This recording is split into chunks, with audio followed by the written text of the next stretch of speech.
All right, my name is Harland Bowden. You can find my books under Harland D. Bowden, and I want to be an author, a novelist. I don't have a genre specifically, I just like writing so much. Drama, sci-fi, all of it. I just love suspense, I love cliffhangers, I love writing. So, inspirations into writing.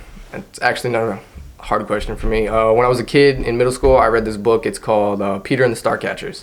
It's a little twist on Peter Pan. It was really good, really in depth, really in detail. I loved the way the writer did it. I would tell you the name of the author, but I was in the 6th grade when I read it, and I wasn't too worried about authors' names at that point, so I didn't really care at that point. But Peter and the Starcatchers. So then I went to the library looking for another book, and that's when I found James Patterson, who happens to be one of my favorite authors, and I found Maximum Ride. And that entire series is phenomenal. It's incredible. The story, the characters, everything is so captivating. Even the antagonist, you're rooting for the antagonist the entire time. It's a weird feeling, but that's what got me into writing. And so I started off small. I would write a poem here and there, maybe a short story. My first short story that someone actually read and liked was in middle school again. It was for a science project. Our teacher was like, "You're gonna use different science terms."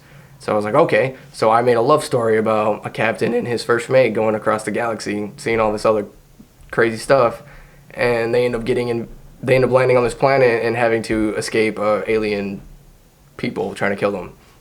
I don't know. My brain does that sometimes.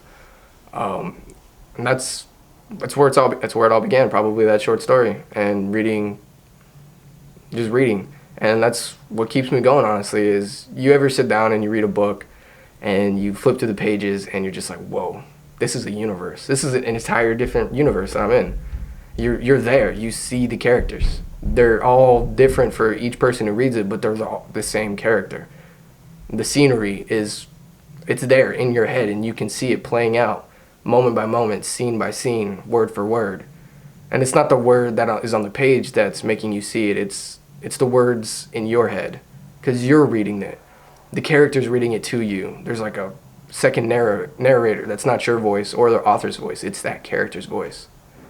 And that's what keeps me going. I want to create a world where you can see what is in my mind. You know, the ocean as it comes up on the shore, you know, the sound that it makes, the seagulls as they fly out, or how the trees as they rustle in the wind, you know, as it flutters to the ground because it's autumn. You know, that kind of stuff. I want you to see the world that I want to create. And it's that emotion, that emotional connection that you get as the reader reading a book. You know, it'll bring you to tears. You'll get super mad when, you know, that kiss just hasn't happened between your two characters. Or that triumph or victory when the protagonist finally defeats the antagonist. Or that ooh moment when something crazy just happened. It's that emotional connection. I want to give that to y'all. That's what keeps me going. So before I decided to sit down and write my book, I was sitting at home one day and I was just like, you know what? I got this amazing idea for a book. I want to see how it goes. And mind you, I tried writing a book when I was in middle school and in high school, and no matter how many times I wrote it out, it just didn't seem right. And I was like, I'm just gonna scrap this whole idea of being an author. Stuck to poems. And then one day in college, I'm sitting in my room. I'm like, you know what? I got this great idea. Let me just write it out. Let me see how it goes. 10 pages later, 2 hours later, I'm like, yo, this is amazing. Like, I'm blown away. And slowly, I've built this story into what it's become now. And that's all it takes. It's just that one idea. It's that one moment. It's the tiniest bit of inspiration you can receive from walking down the street, listening to a song, seeing somebody smile even. It's that one little piece, and it's you that needs to do it. Nobody's going to tell you to sit down and accomplish your dream.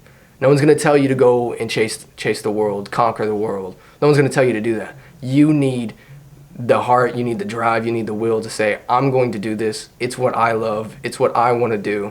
I want to get this done so people can see this. Now, it may not get noticed, but even if this doesn't hit the shelves and everyone goes, yo, you need to read this, it'll give me a peace of mind saying, I made something, I created something. Some people love it, some people haven't seen it, doesn't matter. I created it. That's That's my gift, and I love doing it. And that's what you just need to do. You just need to conquer it. You need to establish what you want, what you love, how you want to do it, and you just need to do it. As simple as that. No one's going to make you do it. No one's going to tell you to do it. You just need to do it. It's all on you.